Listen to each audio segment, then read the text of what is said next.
Salut à toutes et à tous, dans cette vidéo nous allons parler de la procédure Parcoursup 2022. Vous le savez, dans quelques semaines, les réjouissances de Parcoursup commencent. Le 21 décembre, c'est l'ouverture de la plateforme. Et pour en parler aujourd'hui, je reçois Thibaut, le cofondateur de Totis, un média spécialisé dans l'orientation. Et nous allons donc dérouler l'ensemble des grandes phases de Parcoursup. C'est parti! Alors Thibaut, du coup, la première phase de Parcoursup, c'est l'ouverture de la plateforme le 21 décembre, donc c'est dans quelques semaines. Néanmoins, cette ouverture, c'est un petit peu un coup d'épée dans l'eau parce que c'est pas véritablement le moment où les étudiants vont commencer à rentrer des choses sur la plateforme. Est-ce que tu peux expliquer en quoi ça consiste cette première phase? Effectivement, la phase d'information Parcoursup, c'est une phase qui en fait n'est pas obligatoire. On ne va pas vous forcer à aller vous promener sur le site. L'idée, ça va plus être de découvrir un peu l'écosystème Parcoursup, le moteur de recherche, comment ça va fonctionner. Moi, ce que je vous invite à faire, c'est de ne pas utiliser que le site Parcoursup pour vos recherches d'orientation, évidemment. Il va falloir aller sur Up to School Back, sur Totis, contacter des étudiants, aller en journée portes ouvertes, aller en salon, parce que voilà, ça reste un moteur de recherche, ça reste un site qui est massif, qui référence 17 500 formations, et il ne vous donne pas un spectre global, voilà, si vous voulez. Mais voilà, sinon donc c'est cette première étape d'information en fait qui va durer et qu'on vous invite évidemment à faire. Alors après, on rentre véritablement dans le vif du sujet à partir du 20 janvier, puisque du 20 janvier jusqu'au 29 mars 2022, cette fois-ci, c'est l'inscription et la formulation des vœux. Là aussi, est-ce que tu peux expliquer concrètement ce que les étudiants doivent faire et puis peut-être rappeler ce qu'est un vœu aussi sur Parcoursup? Alors, deux choses. La première, l'inscription. C'est assez simple finalement. Vous serez guidé par vos professeurs, etc. Mais en gros, il faut le numéro INE plus une adresse mail, etc. pour rentrer dans la plateforme Parcoursup. Et une fois que vous êtes dessus, là, vous allez pouvoir ajouter des vœux. Donc, pareil, c'est toujours la même histoire. Je veux faire un BTS MCO, je tape dans le moteur de recherche BTS MCO et puis j'ajoute le vœu en fonction de la carte de France. Peut-être sur les vœux, oui, il y a plusieurs choses assez importantes à dire. C'est la première chose. Vous avez le droit à 10 vœux, 10 vœux en formation initiale et 10 vœux en formation en apprentissage. Et sur les formations, Parcoursup a décidé de les nommer de deux différentes façons. Il y aura les formations non sélectives. Donc là, on est sur les licences ou le PASS.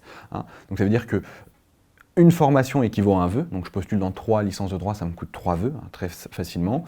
A l'inverse, pour les formations sélectives, donc là ça va être BTS, BUT, prépa, etc. Là vous avez un système de sous-vœux qui vous permet en fait pour un vœu de postuler dans 10 établissements. Je m'explique, je veux faire une prépa ECG, un vœu prépa ECG égale 10 établissements en dessous référencés. Donc en fait, ça vous permet de multiplier vos chances. Moi, je vous invite à faire du coup, sachant cette histoire de sous-vœux, de bien ventiler les différents vœux. Par exemple, mettre 2-3 formations sélectives et puis de la formation non sélective aussi. Il ne faut pas mettre que des formations sélectives style BTS, prépa, parce qu'après on peut se retrouver au moment des résultats, on y reviendra tout à l'heure, sans rien.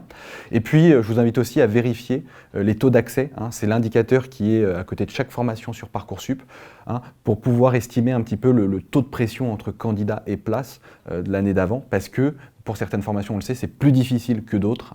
Voilà, il est plus difficile de rentrer en prépa ECG à Henri IV que dans une autre prépa. Donc il faut prendre en considération ça et faire une ventilation globale afin de ne pas se retrouver sans rien. Alors cette phase de formulation des vœux, elle est relativement longue, elle dure plus de 2 mois. En revanche, la phase d'après, c'est de la finalisation des dossiers, elle ne dure qu'une semaine.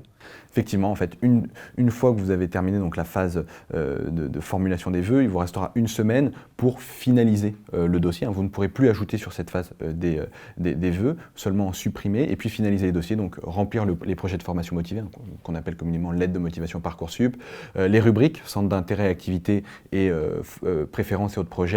Et puis les différents dossiers, voilà, parfois on vous demande des éléments ici ou là, donc il faudra finaliser ça et surtout valider vos vœux définitivement pour ne pas oublier, comme ça arrive parfois chaque année. C'est ça, vous avez donc jusqu'au 7 avril, jusqu'à 23h59, c'est voilà. Bien ça Thibaut. Peut-être juste une petite information là-dessus, n'attendez pas les 2 dernières heures parce qu'il y a beaucoup de lycéens qui sont en stress pour remplir et souvent la plateforme, elle a tendance un peu à bugger. Ouais, c'est ça, on prend un peu ces précautions, on va dire, il s'agit quand même de votre avenir, donc voilà, il faut faire un petit peu gaffe.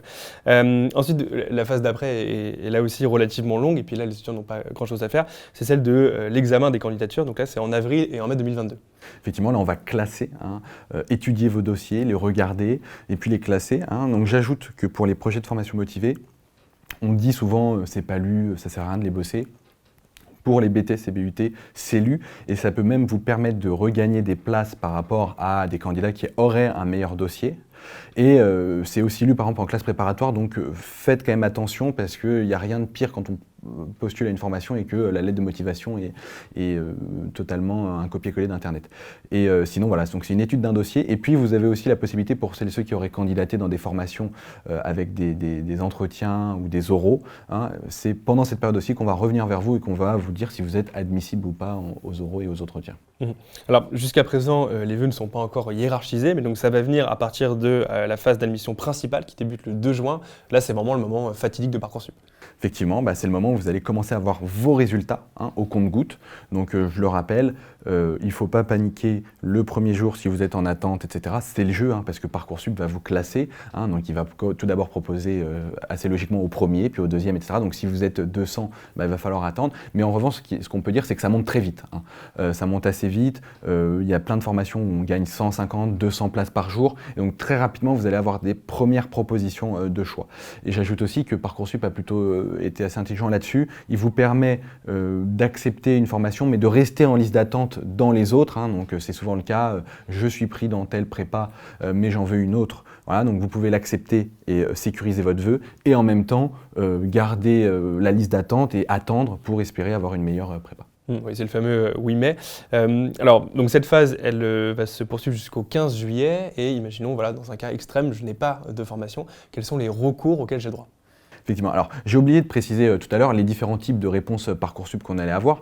Donc, il y a malheureusement, pour les formations sélectives, IFSI, prépa, etc., un non. Et donc là, en fait, on va vous dire, dès le moment des résultats Parcoursup, que vous n'êtes pas accepté. Ouais, là, il n'y a pas de recours, c'est voilà. Juste pas possible. Ouais. Malheureusement. Et donc, si jamais, mais on vous l'aura déconseillé, vous avez que mis des formations sélectives, et donc vous avez que des noms, effectivement, là, ça va être un peu problématique. Et donc, il vous reste la phase complémentaire Parcoursup, qui ouvre le 23 juin. C'est ça, absolument. Et là, vous allez pouvoir, en lien avec la CAES, la Commission d'accès à l'enseignement supérieur, la possibilité de reformuler 10 nouveaux vœux. Mais il faut savoir aussi une chose, c'est que sur cette phase complémentaire, c'est souvent les formations qui n'ont pas rempli en phase principale. Donc voilà, vous n'allez pas avoir la licence de droit à Assas en phase complémentaire. Ça va plutôt être des formations qui n'ont pas rempli, donc par définition un peu moins attractives. Oui, a priori un peu moins prisé. Et donc voilà, je le précise, cette phase débute bien le 23 juin et s'achève le 16 septembre 2022. Merci à toi Thibaut pour l'ensemble de tes réponses. Merci à vous donc d'avoir regardé cette vidéo. Bon courage pour cette phase Parcoursup 2021-2022 qui débute donc le 21 décembre 2021. Et à très bientôt pour une nouvelle vidéo sur Up2School Back.